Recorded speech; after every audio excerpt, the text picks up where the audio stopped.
I guess I'll just back up. My name is Taylor Mulia. I work for the New Agrarian Program here in Colorado. And yeah, I went through a couple hiring seasons as we were interviewing folks and pairing them up with mentors.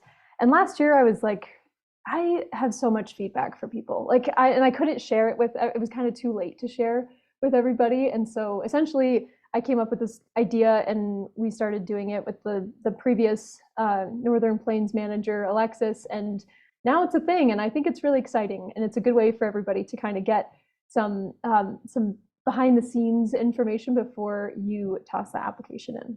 So, Luca, if you want to take us away. So, New Agrarian Program, looks like all of y'all, I've seen your names and various NAP 101 call registration, stuff like that. So you probably already know what it is. In case you don't, we partner with ranchers and farmers in the arid and semi-arid West to offer 8-month paid apprenticeships and regenerative agriculture in the Intermountain West. So this year we've got sites in Colorado, Montana, and Idaho. And you can find those at New Agrarian. It's like quiviracoalition.org/New Agrarian.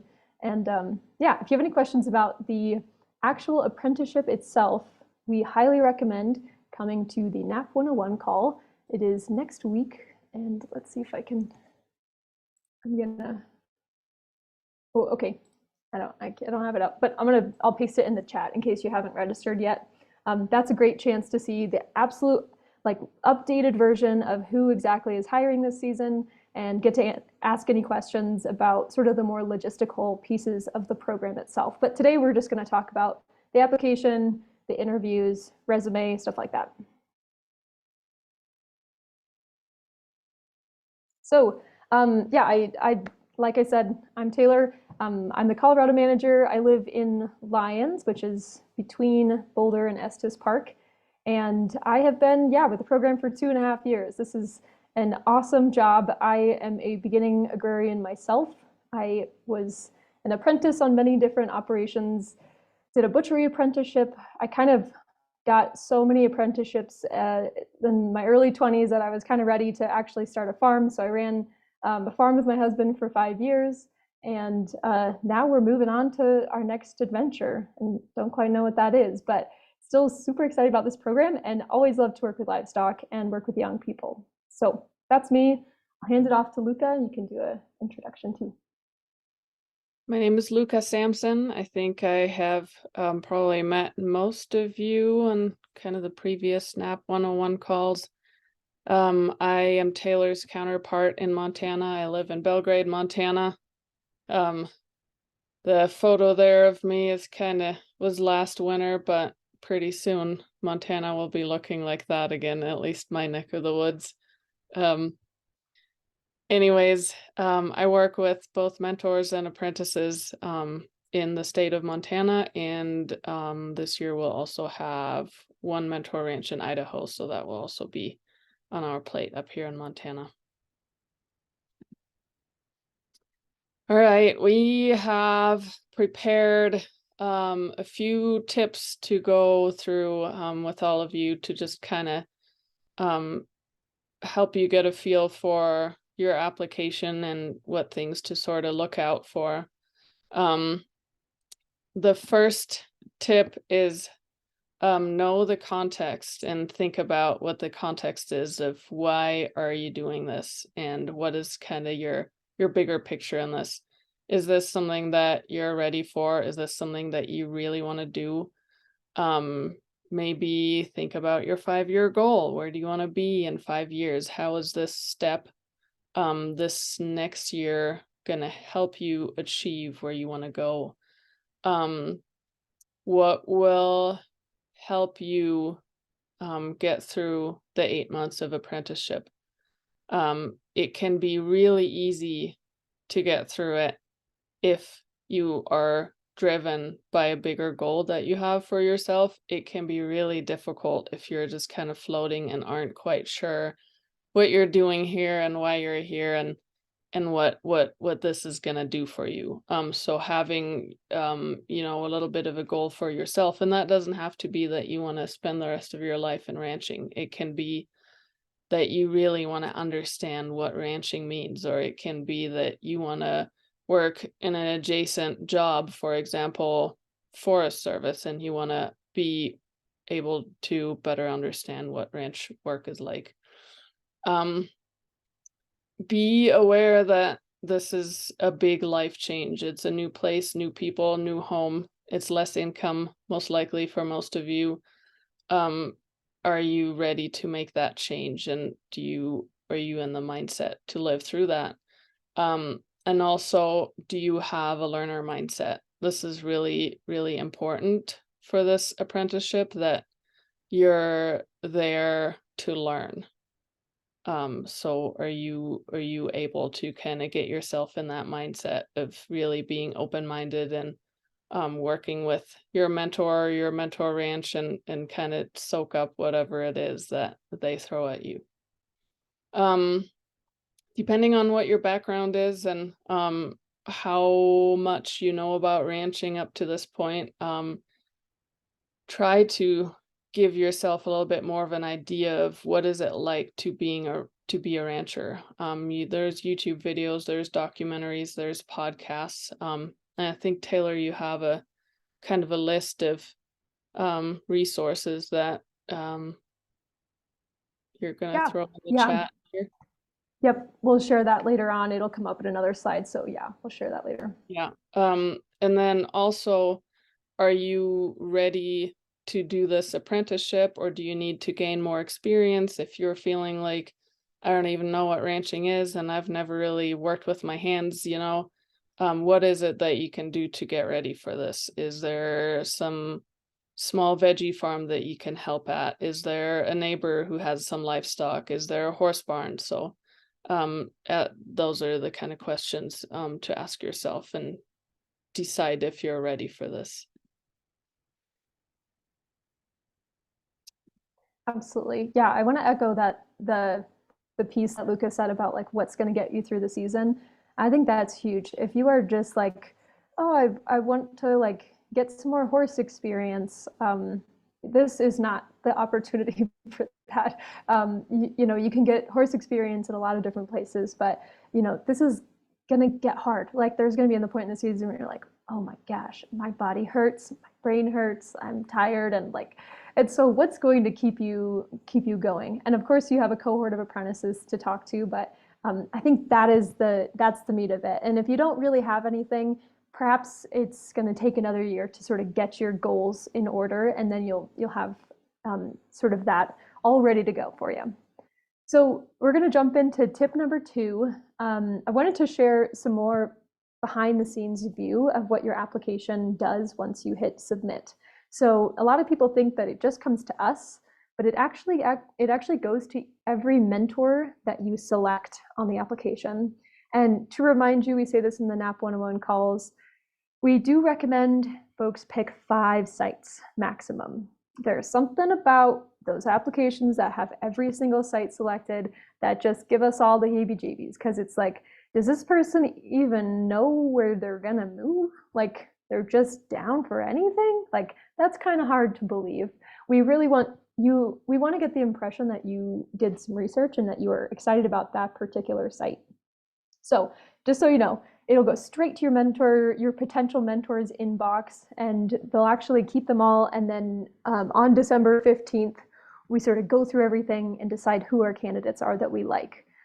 So it's helpful when you're writing to know that you're kind of, it goes to us too, but you are speaking directly to a rancher. And so what do you want to use to convey your professionalism, your dedication, your personality? It comes through in all of these little things. So here's an example of what we see on our end. This came through, this is an actual application I pulled from like a long time ago. But I wanted, if you guys can see that close enough, would love to just get your eyes on that. And if you want to come off mute, what are your thoughts? Like, what are some mistakes here that make this not a great application?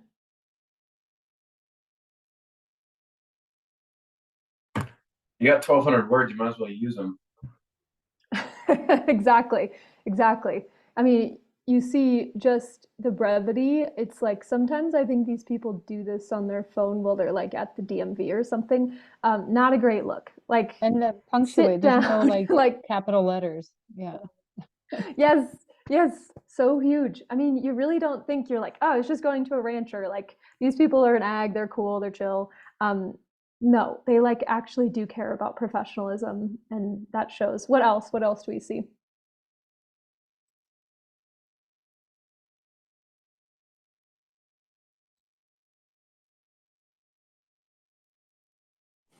It's very vague and generic, kind of, I would say. There's a lot of nondescript words that are not personalized to whoever is writing this at all.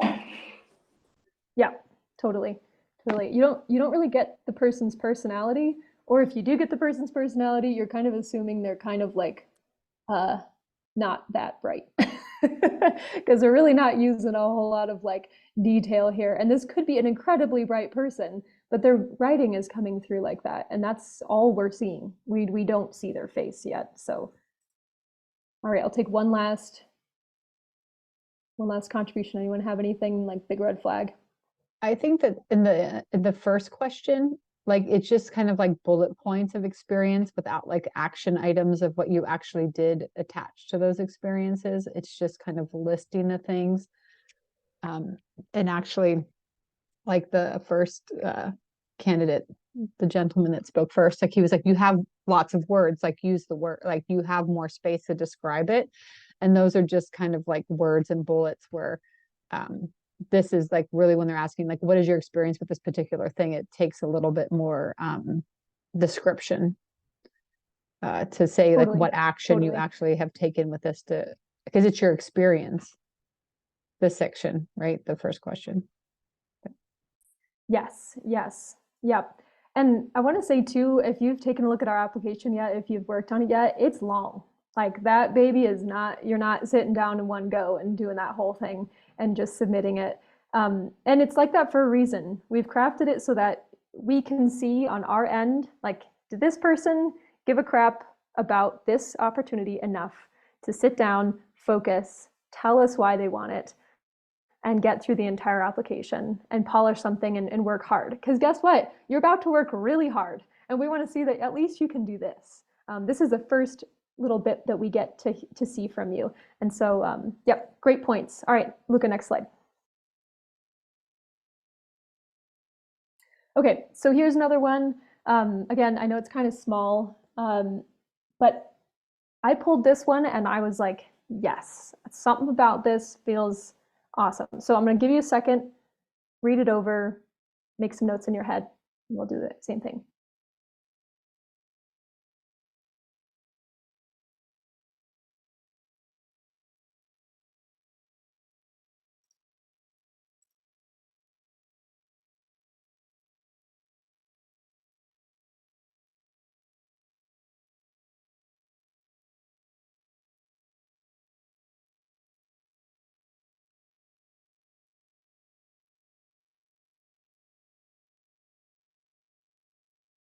Okay, totally fine if you skim it.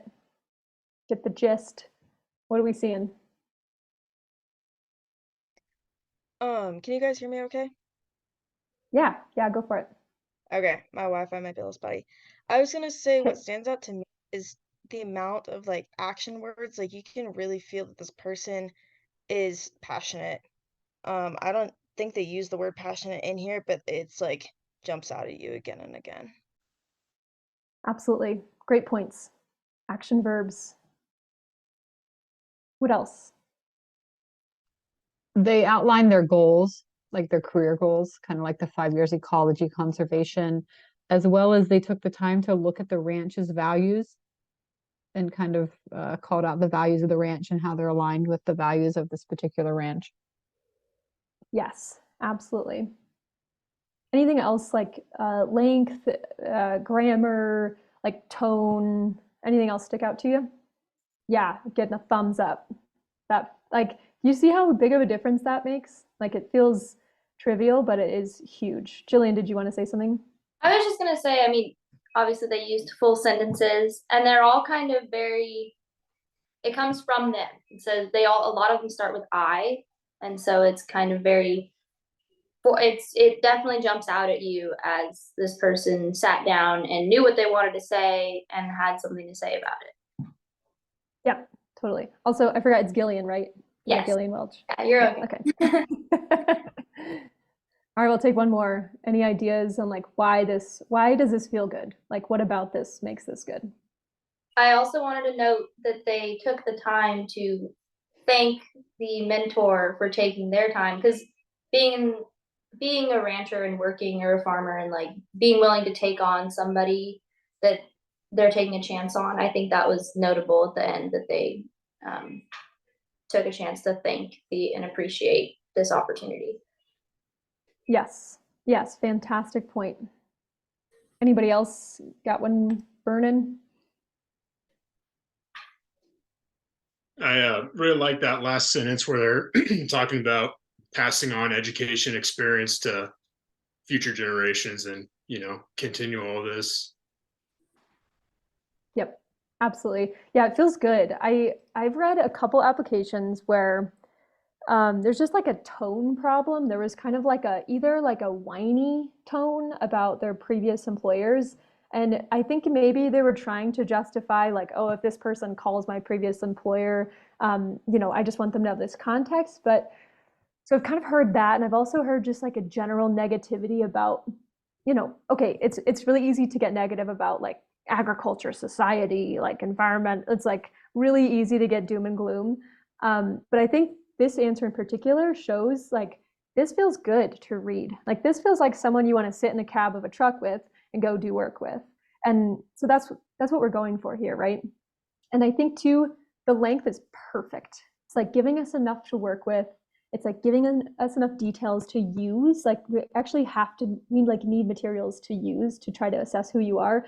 But it's not too lengthy, not too flowery, not too like whimsical or like creative writing-y, and it gets to the point. And I think the biggest thing I want to say too is that mentors love when you have read their site description and you get into that application and you go, I want to come here because of this, because I read this in their site description and I love that about this ranch and I'm stoked to learn this thing at this ranch. It's just very flattering. Like it's like, wow, oh wow, like this person really, this is going straight to the mentor. Like remember that. And I think that hits really nicely when it shows like this person was like Round River, like this is exactly what I want. And that I think was made this stand out. So anything else to add? Luca, do you want to add anything? No, I just, I think I can only reiterate what you just said. I think being positive and just trying to convey that you're excited about this is what people want to see. And then however you convey that, if you can, each and every single one of you might have a different background and a different reason for the excitement. And so, be yourself and try to convey that this is what you're wanting to do. And I think that will really help. Yep. Yeah, I have a quick question about actually this question on the application specifically.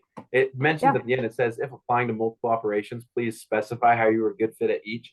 And I was looking at two of the ranches more in depth. So would you guys like to see that just as like a heading for one, a heading for another, and then just write a quick little blurb and just call that good?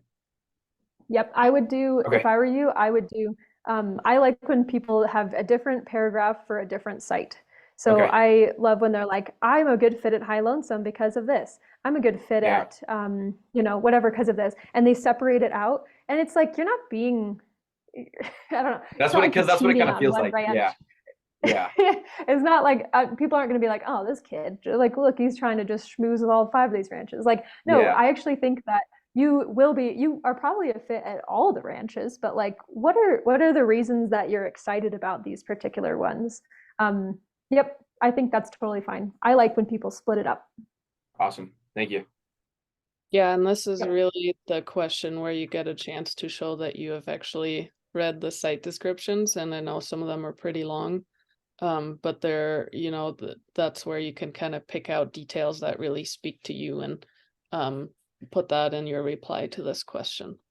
So I also want to say real quick, like a ranch being in a particular place is not a great reason to want to go there. Like it's a reason, like maybe you want to put that lower to the bottom, but I don't know. I just like when I was applying to colleges back in the day, they were like, don't tell us you want to move to California because everyone went. Like why, like that's not a reason to want to come here. So I really would leave that out if you can. Like don't be like, I'm stoked on the Montana mountain biking scene. Like no. I mean, it's awesome there.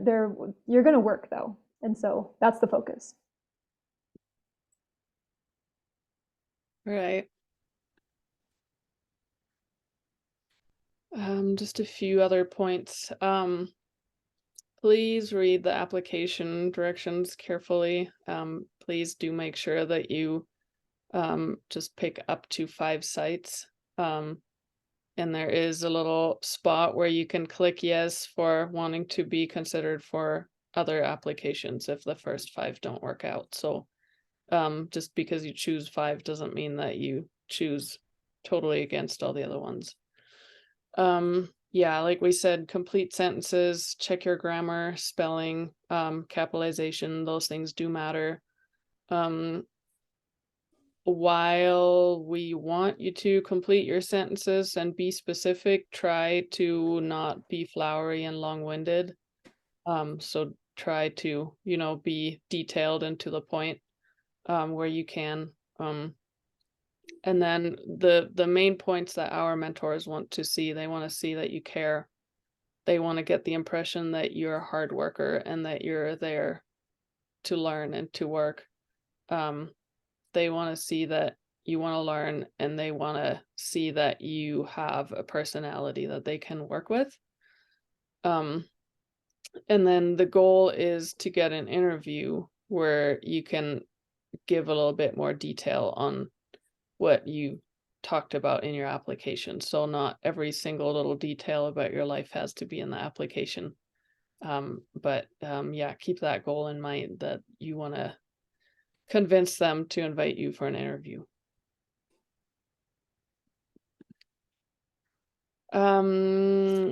If you can, use Microsoft Word to write out your answers and then copy and paste later. That way you have your spell check and you kind of have a way to let somebody else check over your answers.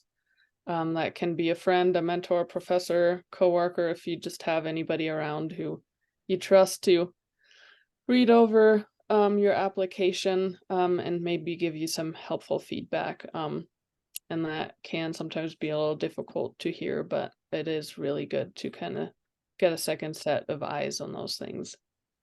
Try to get your application in at least a few days before the deadline. You have a good month right now until the deadline, but it's always good to not be in the last minute before we close applications. And then if you need anything, have anything that you're worried about, or just need help, feel free to get in touch with us. We have the recordings of these calls are on the website. If there's anything that you missed that you want to look at again, that's all there for you. But yeah, please feel free to reach out to us anytime if you have anything that you need from us. Yeah, we've been getting a lot of questions about which sites might be a good fit, and it's almost like too many questions. So we are asking folks, like, before you reach out to us, it is super helpful. And actually at this point, I'm like kind of requiring, like, try to narrow it down a little bit, like meet us halfway, like read the site descriptions, figure out which ones might be a good fit, and then come and ask us if that seems like it lines up. Because we have like 20 sites this year. I am like not going to go through each one of them and try to assess your suitability. So do the legwork and then come to us. Okay, so I just spent, I had this fun opportunity to do a resume judging competition last week. And so I've read like so many resumes recently, and I have a lot to say about resumes, but I'm going to make this concise. Okay, so the biggest thing about resumes, don't work too hard on making it beautiful. Like seriously, especially for this opportunity. If you're like going to go apply to be like a communications manager somewhere, maybe, but like this one, I really don't notice it most of the time. I think the biggest thing is like, make sure it's one page, make sure it's got a simple format, make sure it's professional font. Don't, oh God, do not do the curly, like swooshy font. It just doesn't land well. And then, and I think too, make sure that it reads well, like maybe get some feedback from a friend. Cause I read a resume that was like, I don't know, like, sort of like the spacing was weird. So you were like, wait, okay, so this, they did this from 2012 to 20, and it was hard to line things up. So, you know, make it simple. Don't go too crazy. Get some feedback from a friend. And this is the biggest advice I have for people about resumes, is that I think a lot of young people think a resume is just a description of everything you've ever done. And it's not. I mean, a resume is a way for you to help this person who's going to hire you connect the dots on why you have the right experience for this job. So you should have a different resume for every job that you apply to. And it's not that you're just changing the little summary sentence in the top, like, I'm hoping to gain employment at this thing. It's like the whole resume should be pretty different depending on which, and for this case, in this case, like it's totally fine to submit one resume to all of these sites, but I'm just saying, like, don't use the same resume you used for like the bar, the brewery down the street. This should be tailored for this job.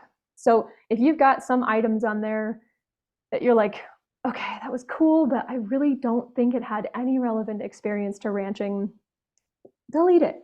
Like, we don't need to know that you worked at Arby's and like 2 years ago, if that doesn't make sense. Or if you worked at Arby's and you worked your way up and you were like super great at customer service and like had this initiative to do new stuff, like totally include the Arby's. But like in general, we do not need to know everything you've ever done. Like this is, I'm looking at a billion of these things. It's your job to make sure that you connect the dots for me, so I don't have to dig.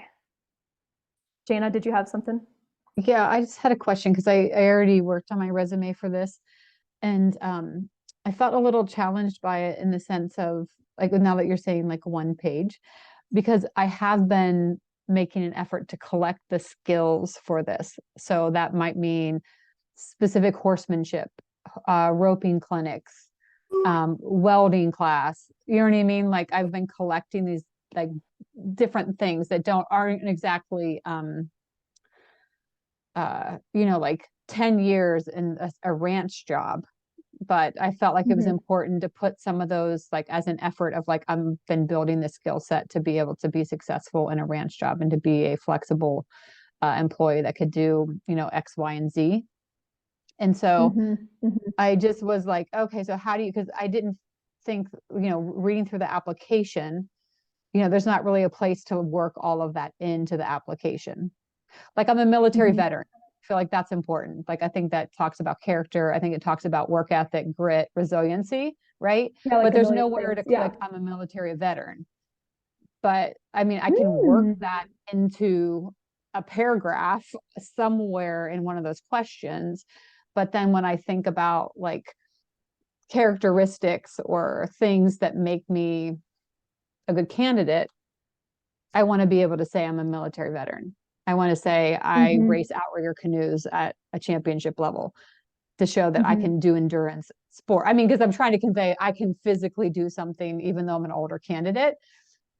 By, you know, how do you say that without saying it? Does that make sense? But I think like, oh, it's important to know I race athletically. I have endurance abilities. Like, so I've just kind of been thinking, or like to share, like I went to farm school for 6 months this summer. But it's like, how do you put all these preparatory things in there into your resume if they don't fit into an application question? But I feel like it's valuable to put. Yeah, for sure. I would, Sorry, you know, it's okay. That's okay. No, it totally makes sense. And I think that, you know, if it does spill over into a page and a half, totally fine. I think what we want to avoid is just like this endless CV of like every conference you've ever gone to and every award your student council gave you in high school. But like maybe you can like list out all the things you want to say, like on a piece of paper, then pick some of them to put on your resume, and that might like be mostly jobs. And so you're saying in your like professional, like athletic, like hobbies and like side stuff. Yeah. Maybe you're like, okay, I've got, 10 things I want to mention. I'm going to put 5 of these on my resume, and I'm going to do these see if I can fit these other 5 into the question somewhere. Yeah. And then maybe but I think, I can get it on generally one you can page. try I guess it's just, hold on, I have a sample, but I guess my format is not as simple. It's more of a modern format where you have your jobs on the left and then you have a thin column on the right where it's like trainings and clinics, certificates, where you can just like, maybe like you said, pick 4 things that are key. So it's not the most Yeah, simple format, but it conveys it all on one page. I think you're fine. Just, I wouldn't overthink it, but I want to avoid, I think especially younger candidates, folks that are like just getting out of college, have a hard time just deciding what's important to put on the resume, and it ends up looking really unprofessional. So I think maybe we're worried about the other end of the spectrum. So yeah, and if you have any questions, like, I would send your resume to a friend and have them look at it and be like, hey, would you hire me for a ranch? And like Lucas said on her slide too, like, give yourself time. So like, do it now so you have time to actually do anything about it if someone says that it doesn't look good. I think there Does that make are, sense? sorry, Taylor. No, go ahead. There are a few spots in the application where you can weave those things in, and where they make sense, where you could, for example, say, yes, when as a military veteran, I was in this situation, and this really was a difficult situation. This is how I handled it. I think there are questions in there where you can kind of weave those experiences in there and use those to demonstrate skills and experiences that you have gained. Yep, absolutely. Yeah, it's totally fine too if you like mention the veteran thing and then it's like not necessarily super prominent on your resume. Like, I still think that's fine. They're gonna be like, oh, this person's a veteran. Like, they're not gonna be weird about that. Yeah. Any other questions about resumes? And then one of the pro tips that I always use is like, look at the site description, and especially in the category of like, what are we looking for in an apprentice, and like, pull some language out of there. Don't lie, but like, use some of the words. I use this in any job that I apply to, is like, they're telling you what they want. Like, what a gift. Like, let them tell you what they want, and incorporate it into your own answer. Like, don't just spit it back out to them, but use that language. Don't be afraid. Okay, I think I'm done with resumes. Sorry, I could go on forever.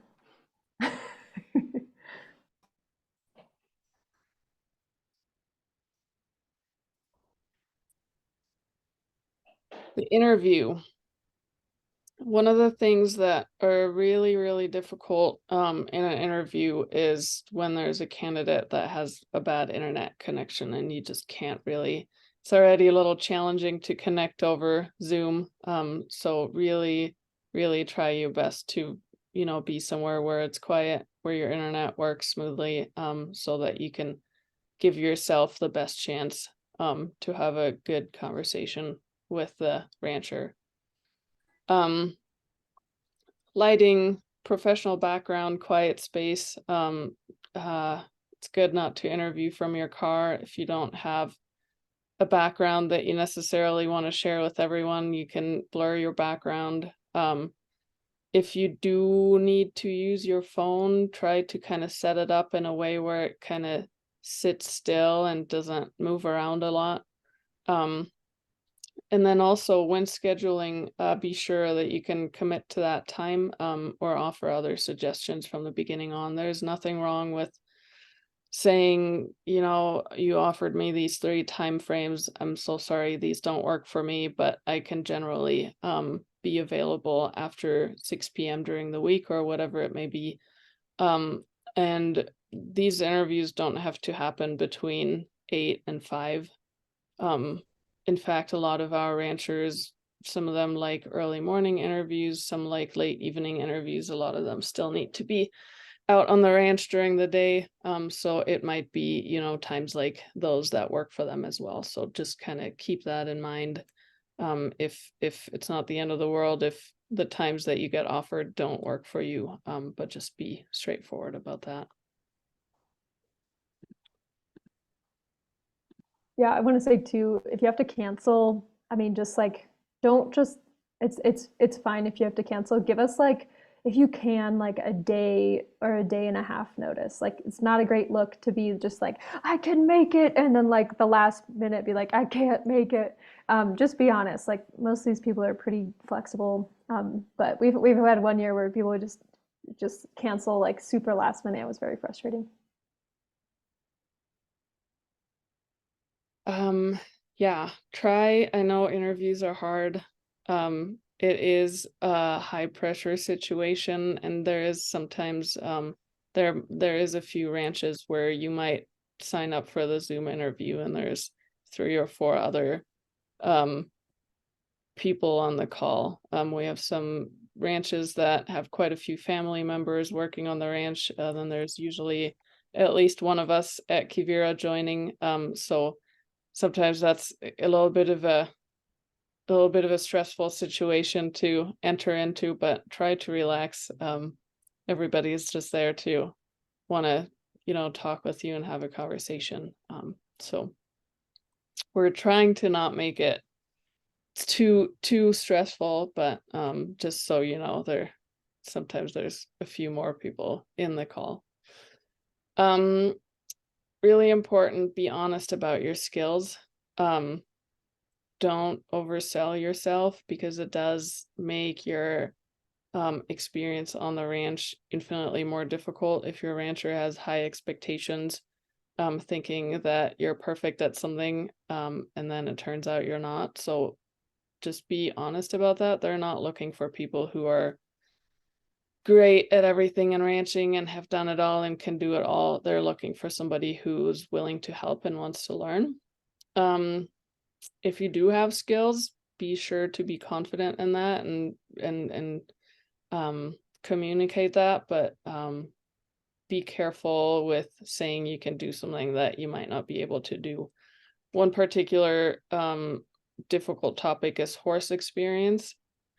That is really hard for mentors to gauge on a Zoom call, and really hard on them if it turns out later that you can't hardly hold on to the saddle, but beforehand you said that you've been riding horses for 10 to 15 years. So try and be realistic about that. Again, most ranches don't expect you to come with horse riding experiences. I'm pretty sure all of our site descriptions are very detailed on what their expectations are on that.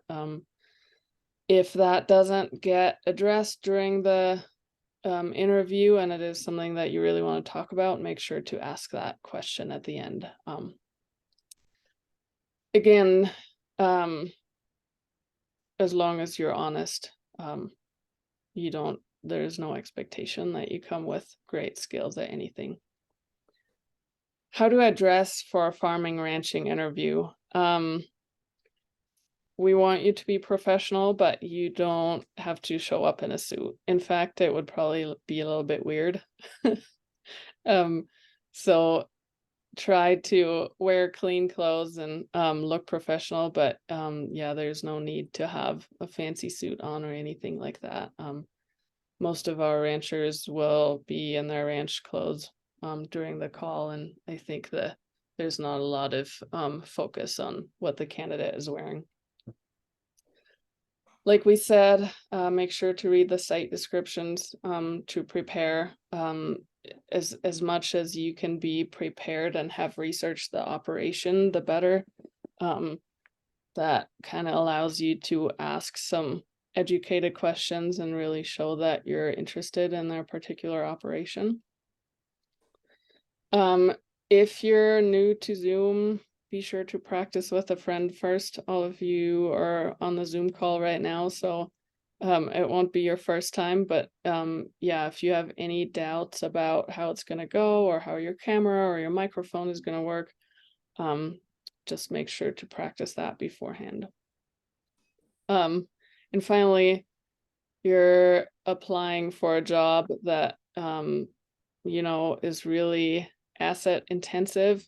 You're potentially being trusted with somebody's $50,000 tractor, so be aware of that, and that you're really trying to, you know, show them that you're a trustworthy person and that you're wanting to do the job and that you're wanting to learn.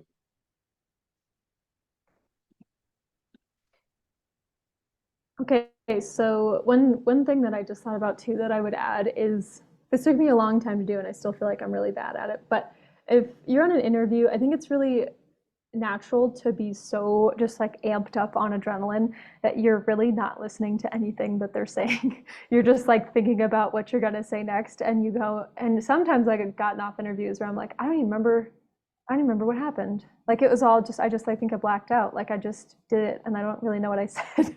I think it's super important to take some deep breaths, put yourself on mute if it feels weird, and then just take some like subtle deep breaths through the whole thing and try to be present. And I think it's super important to actually listen to what they're saying. So if they say something like, you know, there's a lot of independent work on this ranch, you know, what are they saying? They're telling you that they're not going to spend a whole lot of time with you, and you're going to be sent out to do jobs, and you're going to do them, and you're going to fail, and then you're going to learn from them, and you're going to fix them, and you're not going to have that mentor right next to you. If they say, oh, we're going through a big transition, like what does that mean? Maybe there's some like maybe difficult energy on the ranch, and maybe that's something that's like might be kind of interesting to navigate. And so I think it's really easy, and like I think it might even be a good idea to just jot down some notes, and then maybe later you can digest what they actually said, because I think they give you a lot of ideas of what the actual day is going to be like, what this actual job is going to be like, but you're so amped up that you're like, oh, I'm just so happy to be here, that you don't actually hear what they're trying to tell you. So, okay, one of the most valuable parts of an interview, in my opinion, is the opportunity to ask questions back to the interviewer. I wanted to, so I think all of the ranches give you a chance at the very end to ask some questions. I want to brainstorm here. Does anyone have any, I can give people a second to think about this too, but let's brainstorm some thoughtful questions to ask an interviewer. Feel free to, you can put it in the chat. You can raise your hand, you can come off mute. Just thinking about these right now. These interviews they're taking place in December, correct? Yeah, December and January largely, honestly, after the holidays.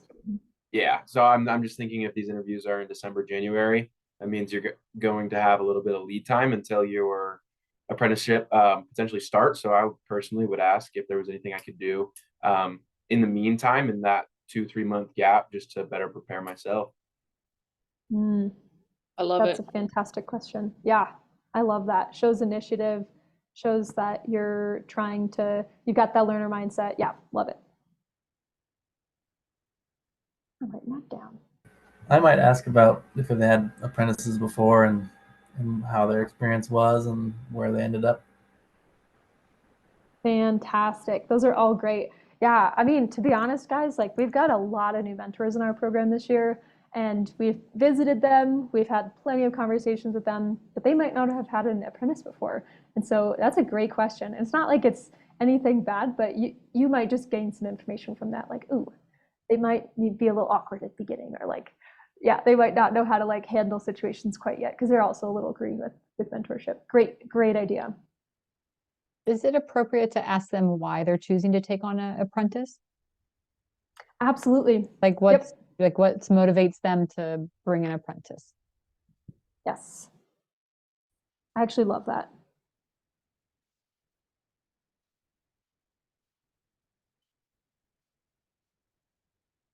I'm like writing all these down. I'm going to ask. I'm going to give some people ideas if they ever need them. Anybody else?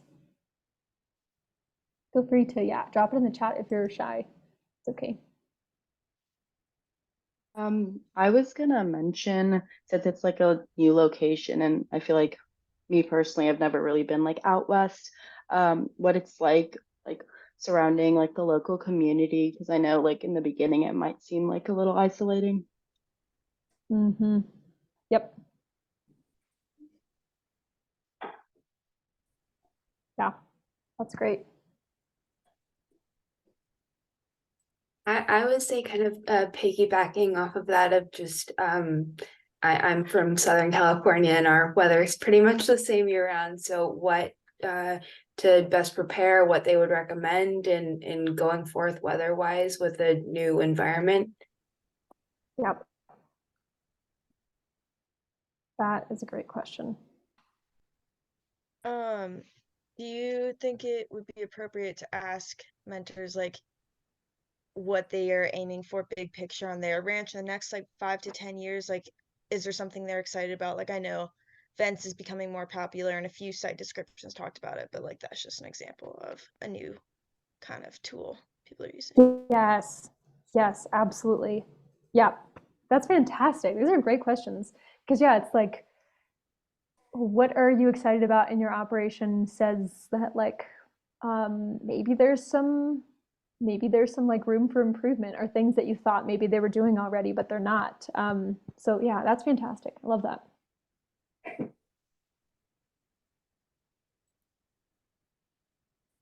I would ask what made them decide to start using regenerative practices instead of just conventional. Yeah. Yeah.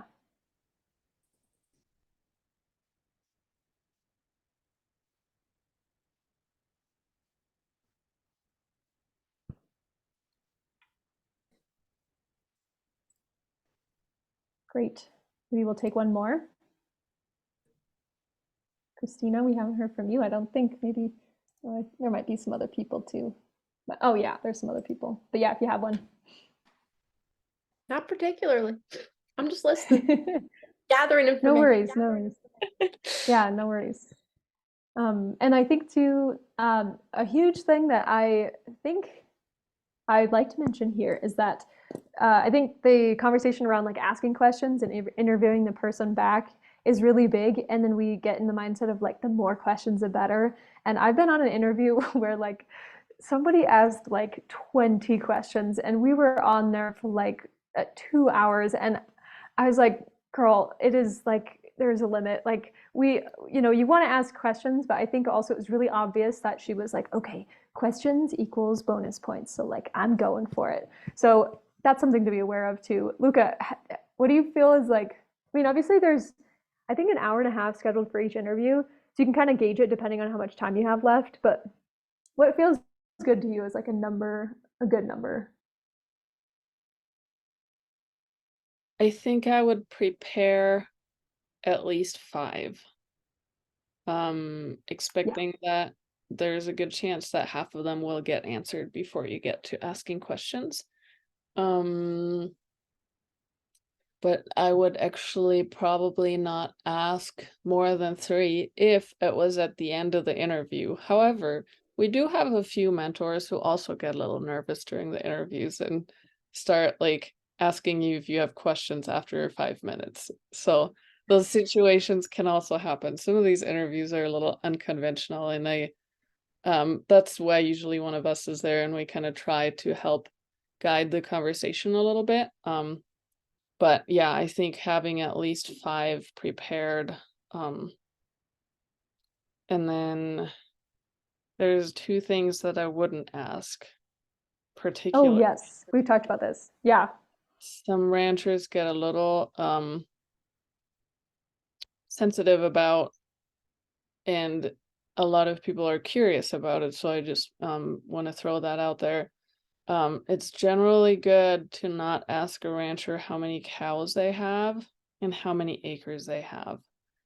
I know quite a few have that on their site description. So you can find that information there. If somehow this is a topic of worry for you, you can check in with us and ask one of us, but that would be something that I would probably try to not ask in an interview. Yep. I did not know that before this job. And I think, I mean, if you really wanted to know and it wasn't on the site description, you could do something like, would you consider your ranch like a large scale operation or like, direct to consumer? You can kind of word it differently just so that because you do kind of, it makes a huge difference if it's not in the site description. You can also ask us if it's really important to you.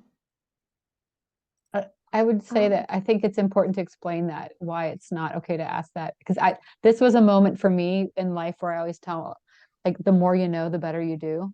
You know what I mean? Like, you're curious, so you want to ask questions, but then someone explained to me that that's likening to asking a rancher how much money they have in the bank. That's what a rancher yeah, explained it to me. exactly. Because, and then once they told me that, I was like, oh, I get it. But like, you know what I mean? It's like the more you know, the better, you know. I think that question is Yep. one of those. Yeah, absolutely. Okay, is there anything else that I wanted to say here? I thought there was one more thing. Yeah, I think getting to the end of an interview and a person just being like, nope, I don't have any questions, is like a very bad look. So I've come with at least 1, 2, 3. I think that's always good to show that you are, and truly, you are gauging them at the same time. If you're getting vibes on the interview that you're like, ooh, these people are not what I thought they were, or like, I'm kind of, I don't know, like, just doesn't feel right. Like, you don't have to say yes to the job opportunity. I think that goes for any job, you know, like, ultimately, this on paper could say anything, but you're going to be working with these people. So does this feel good? Do these people feel good to be around? That's important. Oh, yeah, 2 questions not to ask, I think, was the acreage and cows, right? Yeah. Mm-hmm. Okay. Yeah. And then, I remember the thing I was going to say. Also, I think it's really important too to do a quick, like, Google search of some common cattle industry terms, because sometimes we get onto an interview and they're like, I got, we've run stockers, we got cow calf, and we do a seed stock, and people are like, uh-huh. And they have no idea what the difference between any of those operations are. But truly, the type of work you're going to be doing is very different amongst different kinds of operations. And maybe they'll use a word with you and you're like, oh God, what's a stalker? That's always good to know. So, okay, Luke, I think I've said all I need to say about that. Okay. Building experience. Document your experience no matter how small. So be sure to communicate either in the application or in your resume or in the interview what your experiences are, what you have to offer. You might think that you're coming with nothing, but maybe there are little things that you've done. Maybe when you were 13, you helped on a ranch on the weekends, or it might be small things. And you should say how small they are, but it's always worth mentioning. Yeah, same with horse barns or whatever it is, gardening, whatever it is that you may have done. Show initiative, build your own chicken coop, compost pile, worm bin, whatever it may be that kind of interests you. Sign up for webinars, read books, subscribe to magazines, newsletters, whatever it is that you can find that you are interested in, that you can kind of build your education, your knowledge a little bit. There is a series of webinars that I wanted to recommend to you guys that's going on right now. They're from the Old Salt Co-op, which is a co-op that has just formed here in Montana, and it's a few local ranchers who ranch regeneratively, who decided to kind of try to figure out their own way of marketing their beef and slaughtering their beef. And it's a series of 4 webinars. One already happened, but the recording is online. I think Taylor just put the link in the chat. Only one of the ranches currently participating in the co-op is actually a mentor ranch in our program, and they're likely keeping their apprentice on, so they won't be available for this year. But the kind of content that they can provide is tremendous, and the kind of work that they do and their ideas of ranching and their horizon on how to do things and how to use cattle to kind of help regenerate the land is super interesting. So I can really recommend those. And then Taylor, you put the apprenticeship handbook in here as well, and the resource recommendations. Yes, so I just put the handbook a second ago. There are the resources. So this is a document that we sort of just use year after year. I put it in a random Google Doc. Let me know if you can't see it, if you're not able to get into it. But essentially we just listed a bunch of like books, podcasts, newsletters, anything you get your hands on that might help you prepare for the apprenticeship. So Yeah, and it's a huge list, so don't feel like you have to go through it all, but it's definitely kind of fun to pick through and find little things that might interest you and learn more about it.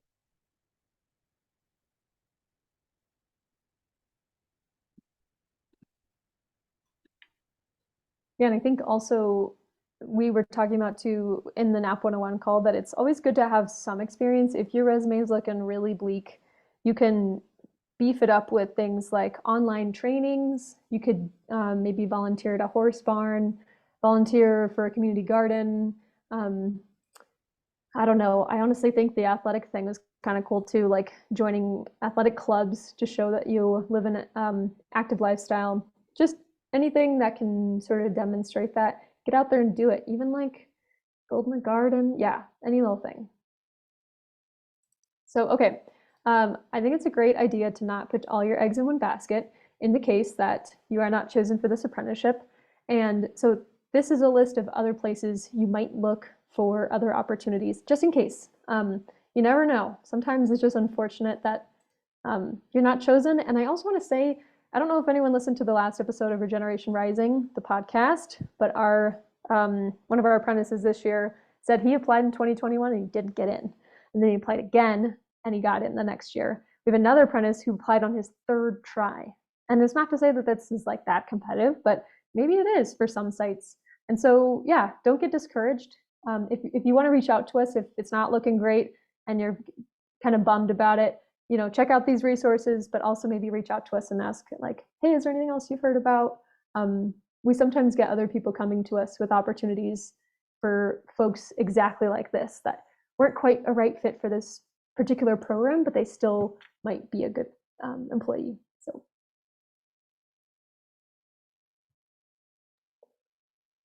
Okay, and I'll share this slideshow with everyone if like in the follow-up email, so you don't, you know, so you'll have this later. Okay, let's open up to questions. Yeah, feel free to raise your hand, put it in the chat, whatever makes you feel most comfortable.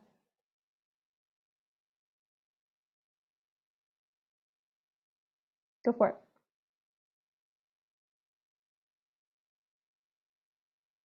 Are you speaking to me? Yeah. I want to make sure everybody has a chance to answer a question. I know I've already asked one. If anyone wants to go That's first. okay.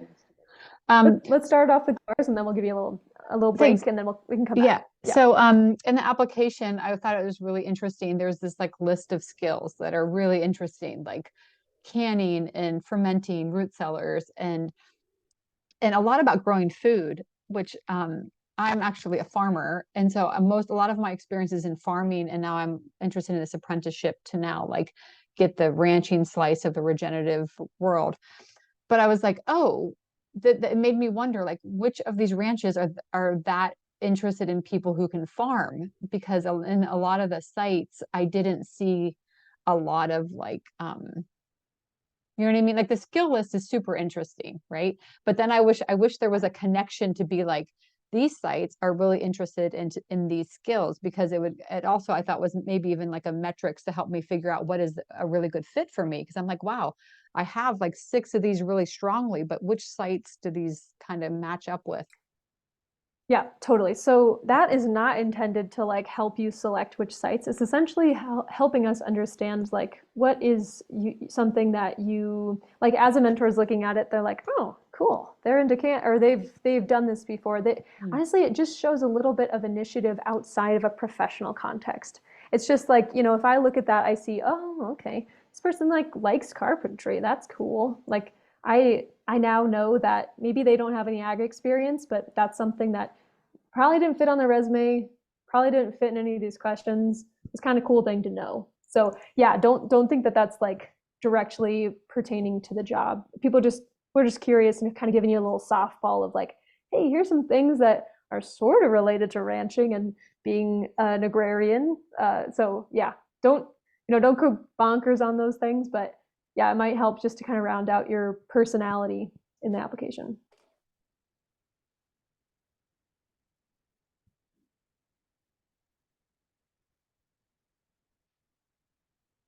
You mentioned that one of the locations continued their apprenticeship, and I also read that some of them were kind of saying about like full-time positions afterward. Is that something like common amongst all the like ranches? Yeah, I don't, Luca, do you want to answer? I feel like I'm taking up a lot of space. Do you want to answer this one?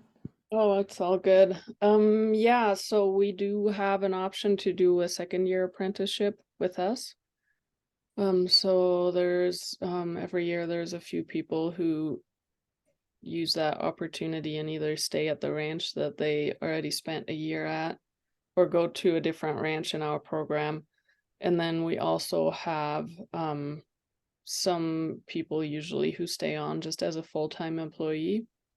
And most of our ranchers do like to take them up on that offer because that person is already trained at that point. Is really helpful in the operation, and it gives them kind of a break from having to train somebody new every year. So we definitely, most of our operations are open to that. If you really enjoyed your apprenticeship and want to stay for a second year, or after the second year want to stay on as an employee, that's in most cases an option.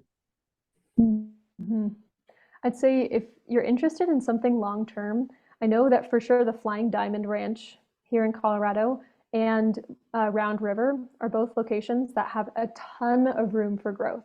So like if you wanted to jump on and just have a ton of opportunities post apprenticeship, those two sites, like Lewis Martin at Round River has an incredible opportunity. He's like, I talked to him today, he's like, it's crazy, like some people don't take me up on it, but we have all this land. He has like 75,000 acres. And he's like, if you want to run some sheep on part of it or run some cattle with my cattle, you can totally do that and make money aside from working for me while doing your job. And then Flying Diamond has leases all over the place. And they're like, we're going to need people. He told me that. He's like, we're getting a new lease in 2025. We're going to need people. And so ideally, I want to hire somebody that comes out of this. So yeah, if that's what you're interested in, those two sites are a really good bet. And there's also a few select cases which are really exciting for us to see, where former apprentices have now turned into mentors themselves and, have gone through our program and have worked for a few years, and now they're mentoring the next generation of apprentices, which is really great to be able to pass that on. Yeah, I mean, I think we say this in our NAP 101 calls, but this apprenticeship very well be maybe like the first step in like 10 years of ranching until you feel like you're like ready to be a ranch manager. I think it's just really realistic to just have that metric in your mind. I feel like vegetable farming might feel different, but ranching is a long game. It's a long time for you to see all the possibilities and all the things that can happen in ranching. And so I think it's just a good thing to think about, is like staying a second year is actually really awesome because you can see the same thing, but in another context. Maybe it has better rainfall, maybe worse rainfall, maybe, yeah, something new. So if that's helpful.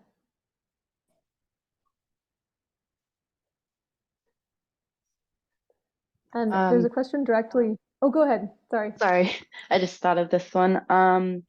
Do you think if like a rancher were to find out where you are, like distance wise, it would be like a negative thing? Because I'm in North Carolina, but like the drive to me would be amazing to like go to either like Montana or Colorado. But do you think that could be like a downside? I don't think so. No, we've had we've had a million really successful people from, okay, not a million, like a lot of successful people from New York. One this year's from Ohio. She had never been to Colorado really. So don't worry about it. I think the biggest thing is you're just gonna have to convince them that you're ready for this. Like it's dry as hell here. Like it is hot in the summer and it is cold in the winter. And your lips are going to be really dry. Your skin's going to be really dry. Like elevation's a real thing. So I think that's going to be the most like, that's going to need a little convincing, I think, for some ranchers. Thank you. But the distance and like, yeah, totally. Like if you live in a city, I think that's also not something that turns people off. Yeah, I don't see people paying too much attention to that.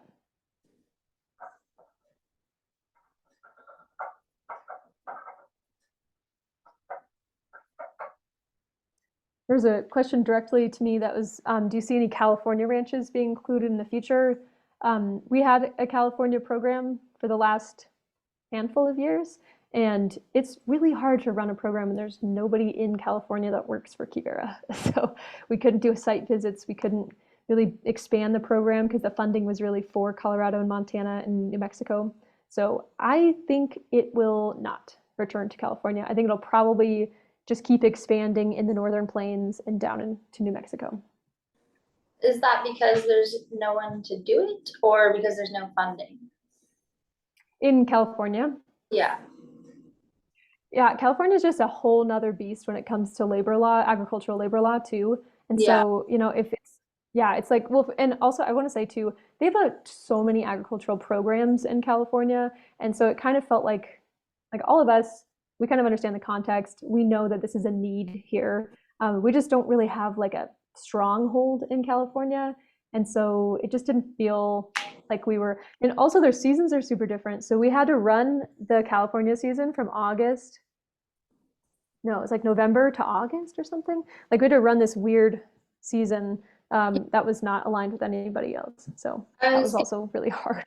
Yeah, I was gonna say it definitely seems like it would be because like I think someone else mentioned like coming from a place and going to another place and having it be completely different, but coming to California and thinking about like ranching operations in California and how different their seasons are and like the actual environment and how specific it is to like the California coast. Like it's such a very specific environment to run like grazers on. So I don't know. Yeah. We kind of like what we do in our very specific geographic region. So that's kind of what we're sticking to. Yeah.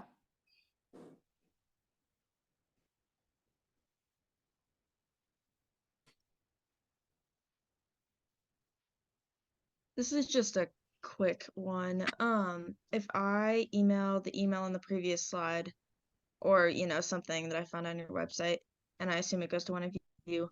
If I email you with like a few of my personal goals that would potentially come out of this program, and thus what I'm looking for in a mentor site, and like a couple top ones, do you think one of you can kind of point to any of the ones in my top 5 or 7 that would really hit those goals and my hopes for the mentorship, and or suggest new ones? Like, is that enough specificity for you? Yep. I think that's great. Cool. Yep. Narrow it down to like 7 for us maybe, and then we can kind of help you get it down to 5. And we always tell people too, sorry that it feels like we're like bouncing you around, but I know the Colorado mentors, my mentors very well. Then Holly knows her mentors. She's the other one in Colorado. She knows her mentors like personally very well.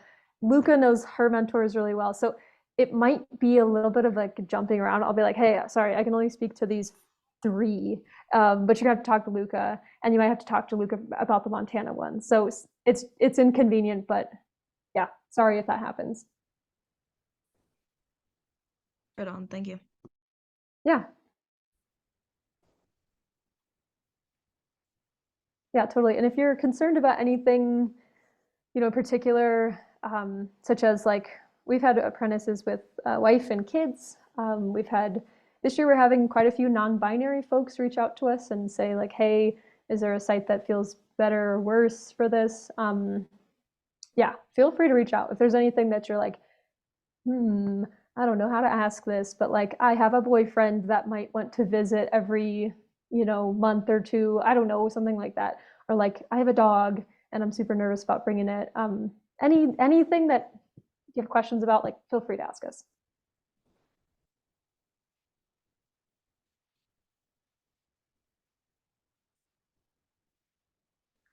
I just want to say, I think that's something that's cool, that in like showing up to these meetings and realizing that it is very personal, and this is going to be a very personal experience, and it's 9 months, and it's far away, and it's moving into somebody else's living situation, and that's like you're coming into their home, and so it's just very cool to be like, all right, like just ask all the little questions, because sometimes I feel like in a job, when you're searching for a job, you're like, oh, I'm not going to ask these, like it's just about the job, but this is where you're going to eat and sleep and breathe and live and work. So there's all the little things to consider. You don't get to go home at the end of the day, like physically. You don't Yeah.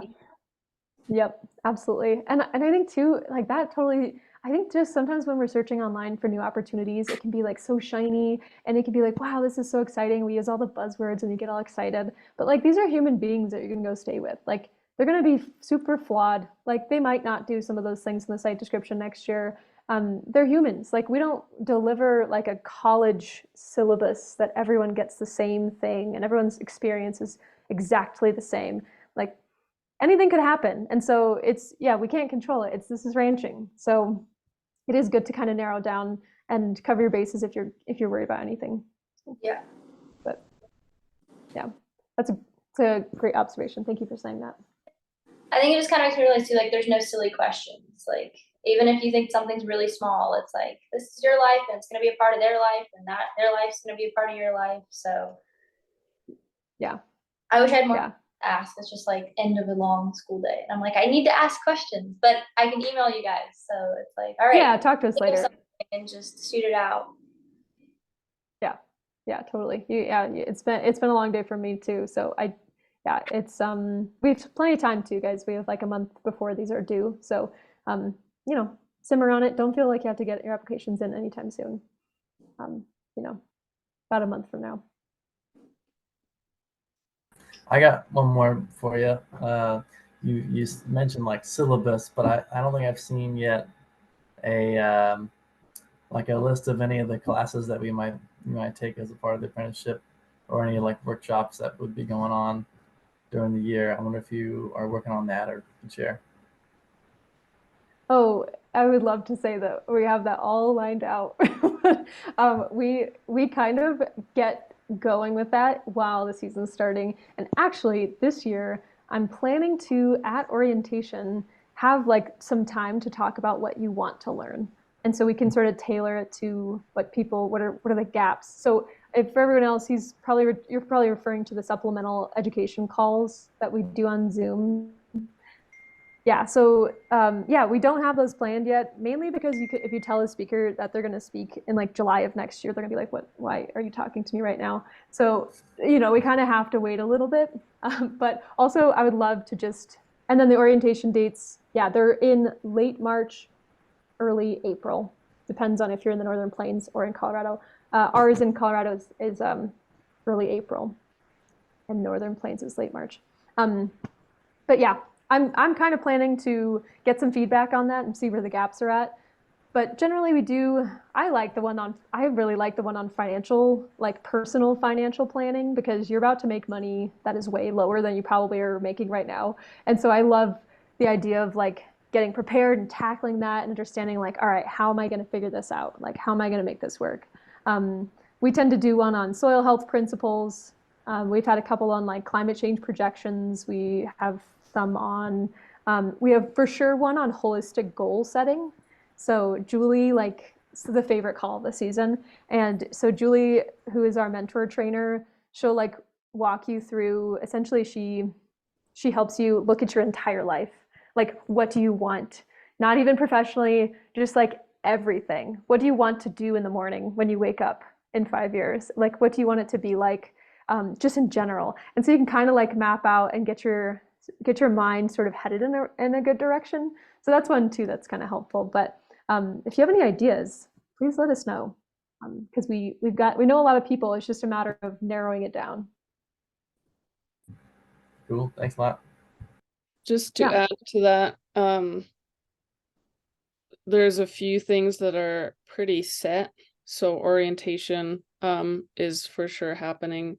It is very likely that we will have a low stress livestock handling clinic in both Montana and Colorado in the middle of the season. all of the apprentices go to our annual Regenerate conference in early November. So that just happened last week. That's where you graduate. And so those opportunities are pretty set. The supplemental education calls are once a month for an hour to 2 in the evening. Like Taylor said, a lot of it depends on if somebody comes to us with certain interests and also on speaker availability. But I think something just that I want to point out to you is most of your education happens on the ranch. And there are going to be times where you feel like you're just an employee and there's really not much else happening. And that is really where you're gonna do your learning. And we supplement that, and we try to get the crew together as much as we can to kind of help build the community and help build that support system. If there are other educational opportunities that you're interested in, it is always good to have that in mind and to have an eye out for what other events are happening. We have a lot of events during the season in Montana in general that ranchers can go to. So if there's something that if you're really interested in soil health or really interested in grazing, that's something that you can let us know about or let your mentor know about, and we can help you find some of those events. And if you bring that to your mentor and say, hey, this is happening, beginning of July, I'm really interested in this, will you let me go to that? Generally they're happy, to help you make that work. But all in all, most of your education is actually you working on the ranch.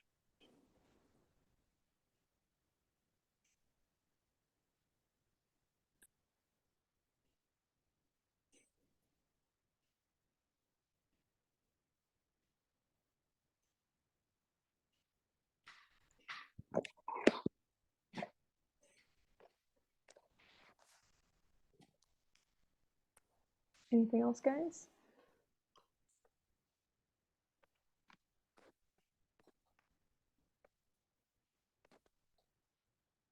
All right, sounds good. I wanted to add a logistical thing about your application. When you do submit your application, you should get an email saying that we got your application. If you don't get that email, tell us. And we have a slightly ancient website system, and it generally works very well. Somehow a ghost takes over and eats one application a season, and it's really unfortunate. So if you don't get that email, tell us, and this is a great reason why you should put it in Microsoft Word too, because it's so tragic if it's just lost forever. So make sure to either write it down somewhere, save it on your computer, and let us know if you don't get that. So, okay, guys, thank you so much. It feels like it's 10 p.m., but it's 7:30, so enjoy the rest of your night. And yeah, hope to see you guys soon. Take care. Thank you. Thank you. Thanks, Bye, guys. everyone.